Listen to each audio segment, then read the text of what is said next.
melihat jalanmu saat ku tak mengerti rencanamu, namun tetap ku pegang janjimu. Pengharapanku hanya padamu. Hatiku percaya,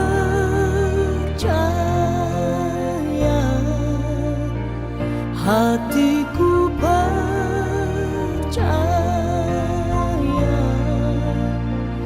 hatiku percaya, selalu ku percaya. Salam jumpa kembali Bapak Ibu dan saudara-saudara, hampir di penghujung bulan September saat ini. Dan kita akan menikmati kehidupan baru.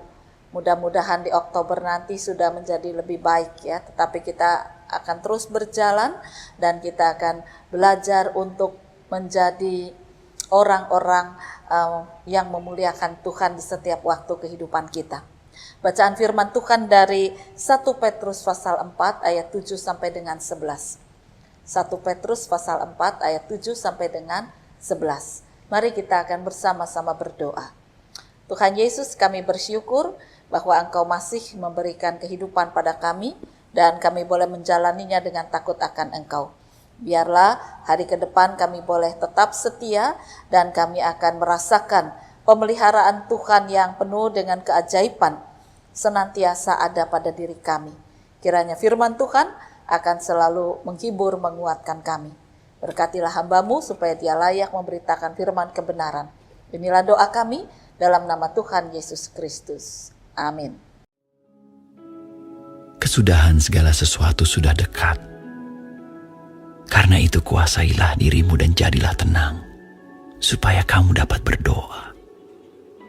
Tetapi yang terutama, kasihilah sungguh-sungguh seorang akan yang lain, sebab kasih menutupi banyak sekali dosa.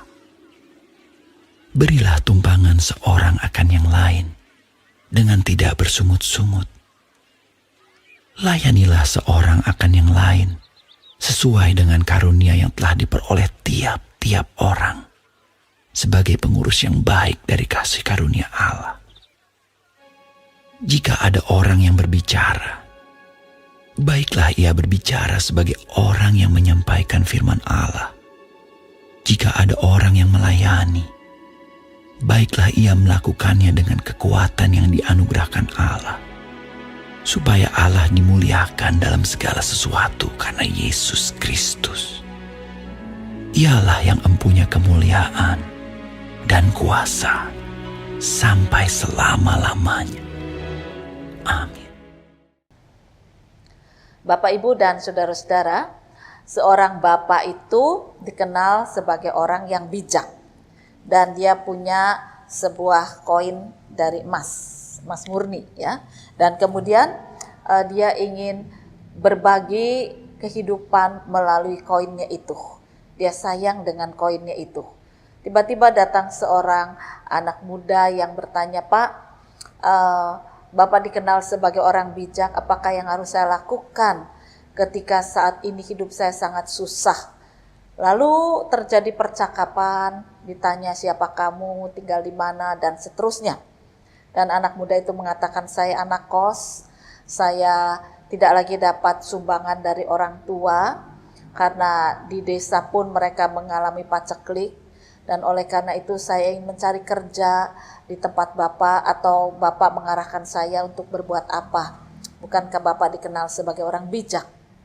Lalu Bapak itu berkata, "Begini nak, kalau kamu kerja saat ini saya pun belum mencari tenaga baru. Tapi saya punya sebuah koin dari emas murni. Mungkin ini bisa kamu pergunakan." Anak itu menerima dengan terheran-heran. Wah, ini cukup berat juga nih.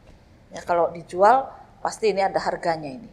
Dia berterima kasih sekali pada bapak itu. Lalu kemudian dia pulang ke tempat kosnya.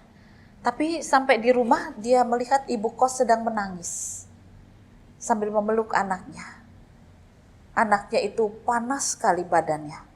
Dan ibu kos mengatakan, nak, mau kamu sembuh, ibu gak punya uang untuk ke dokter. Minum air putih aja yang banyak ya nak. Anak itu cuma merem setengah melek karena panasnya. Lalu pemuda tadi mengatakan, Bu, bawa anak ibu ke puskesmas atau ke dokter, bawa untuk berobat, bahkan ke rumah sakit sekalipun. Dan ibu itu mengatakan, aku tidak punya uang. Aku tidak berani nagih kamu karena kamu sedang kesulitan uang. Oleh karena itu aku diam. Tapi kalau anakku sakit, aku harus berbuat apa?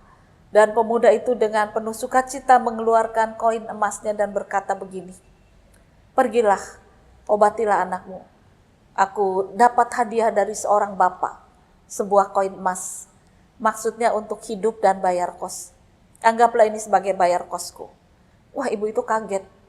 Baik kalau gitu, saya akan bawa koin ini ke rumah sakit. Lalu dia pergi ke rumah sakit membawa anaknya. Sampai di rumah sakit, kemudian setelah anaknya mendapat pengobatan, disuruh bayar, dia keluarkan koin emasnya. Dan kemudian pihak rumah sakit mengatakan, waduh, gak bisa kami terima koin emas ini. Sebab ini harus ditukar dulu ke toko dan harus diperiksa berapa harganya, berapa gramnya, berapa murninya dan sebagainya. Lalu ibu itu mengatakan, lah gimana, saya cuma punya ini satu-satunya. Akhirnya pihak rumah sakit mengatakan begini, bawa saja koin ini, tukarkan dulu, nanti kalau sudah cair dalam berupa uang, bawalah kemari. Apa anak saya boleh pulang? Dibawa pulang? Pihak rumah sakit mengatakan, ya boleh. Bawa saja ini obat-obat yang harus diminum. Akhirnya ibu ini pulang dengan membawa anak dan resep atau obat, bahkan ya bukan resep tapi obat-obatan. Dan ketika dia sudah sampai di rumah, dia ingin menukar koin itu ke toko, ya, ke toko emas. Dalam perjalanan, dia jumpa dengan seorang pengemis buta. Pengemis itu duduk di pinggir toko atau di muka toko, dia buta, dia meraba-raba, dia hanya bisa au karena rupanya dia juga tidak bisa bicara dengan jelas. Ibu itu berpikir diam saja dan berkata, kalau aku bilang sama rumah sakit koinku hilang gimana ya? Kalau aku nggak bayar terus gimana, anakku sudah dikasih obat. Tapi akhirnya dalam pergumulan iman dia katakan, saya akan memberikan koin ini kepada pengemis buta tadi. Dan saya akan bilang pada pihak rumah sakit, saya tanggung utang. Saya tanggung utang. Dan itu yang dia lakukan. Dan pengemis buta itu namanya orang buta, terima koin ya bingung, dia hanya hau gitu. Lalu memasukkan koin itu ke sakunya. Tidak berapa lama kemudian bapak yang bijak tadi yang mengikuti perjalanan koin emasnya sampai kepada orang buta tadi. Lalu diajak ngomong orang buta tadi, ya, berapa lama duduk di situ dan sebagainya. Dan kemudian bapak itu duduk di sebelah orang buta dan merangkul orang buta itu. Dan dia mengatakan, aku tidak punya apa-apa, aku cuma punya perhatian dan kasihku kepadamu. Aku ingin merangkul kamu dan ingin membawa pulang kamu ke rumahku untuk kamu boleh hidup dengan lebih layak. Lalu orang buta itu kembali membalas rangkulan bapak itu sambil menangis terharu. Dia tertawa bahagia. Dia mengatakan selama ini tidak ada yang memberikan perhatian pada dia. Dan kemudian dia keluarkan koin emas dari sakunya. Diberikan itu kepada bapak yang bijak tadi. Bapak itu menerima kembali koinnya. Koin miliknya. Dan dia membawa pulang orang buta tadi. Sampai di rumah, orang buta tadi diberi sebuah kamar yang layak, yang baik, dan suruh istirahat, mandi, berpakaian bagus, dan kemudian bapak itu pergi ke rumah ibu kos. Dia membawa berbagai macam kebutuhan pokok yang bisa dimakan oleh ibu kos dan anaknya, juga untuk anak kos tadi. Anak kos tadi juga diberi makanan yang banyak gitu ya, bapak tadi bawa banyak, dan uang yang cukup untuk anak itu hidup 1 bulan, ibu itu juga hidup 1 bulan. Lalu dia berkata, akulah pemilik koin itu. Koin emas itu berjalan dan tidak ada yang ingin memiliki karena repot. Ya, repot. Harus ditukar sana, ditukar sini, belum lagi mana suratnya, nanti dikira mencuri dan sebagainya. Tapi aku pemiliknya. Dan aku ingin menukar dengan yang praktis yang kamu bisa nikmati. Bapak, Ibu, dan saudara-saudara, pelajaran apa yang bisa kita dapatkan dari firman Tuhan ini?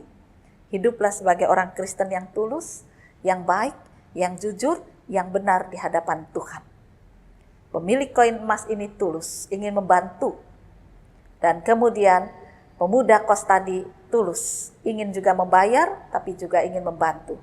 Ibu kos tadi juga tulus, dia sudah berterima kasih anaknya sudah dapat resep obat, dapat obat-obatan, karena itu dia berikan pada orang yang lebih butuh. Dan kemudian semua mendapat berkat Tuhan yang baik. Bapak, Ibu, dan saudara-saudara, ketika seseorang dengan ketulusannya karena punya hati melebihi koin emas. Nah, koin emas itu benda dunia. Tapi hati dari emas adalah anugerah Tuhan. Ketika setiap orang punya hati emas, maka setiap orang bisa menikmati kehidupan dengan baik. Walaupun tidak berlebihan, tetapi ada sejahtera bersama, berbagi bersama. Dan itu yang dikatakan hidup sebagai orang Kristen. Menyatakan kasih Allah, kemuliaan Allah, kebaikan Allah, perhatian Allah kepada umatnya. Allah memberikan perhatian kepada kita gerejanya.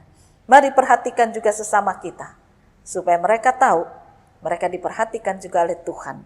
Dan dengan demikian kehidupan orang Kristen ini akan menjadi jelas, menjadi nyata di tengah muka bumi. Selamat menjadi orang Kristen.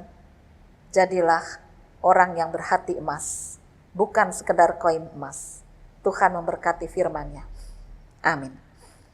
Mari kita bersama-sama berdoa. Tuhan Yesus, kami ingin memiliki hati emas. Karena ketika hati kami diperbaharui oleh kebangkitan Kristus, lebih indah dari emas. Perhatian kami, pemikiran kami, perbuatan kami tertuju bagi kemuliaan Kristus. Biarlah kami melakukannya. Walaupun kami tidak memiliki koin emas, tetapi kami memiliki hidup emas di hadapan Tuhan. Kerajaan surga yang indah menjadi bagian dari kehidupan kami. Panggilan iman kami wujudkan. Inilah kerinduan kami dalam nama Tuhan Yesus Kristus. Amin. Saat ku tak melihat jalanmu, saat ku tak mengerti rencanamu, namun tetap ku pegang janjimu. Pengharapanku hanya padamu. Hatiku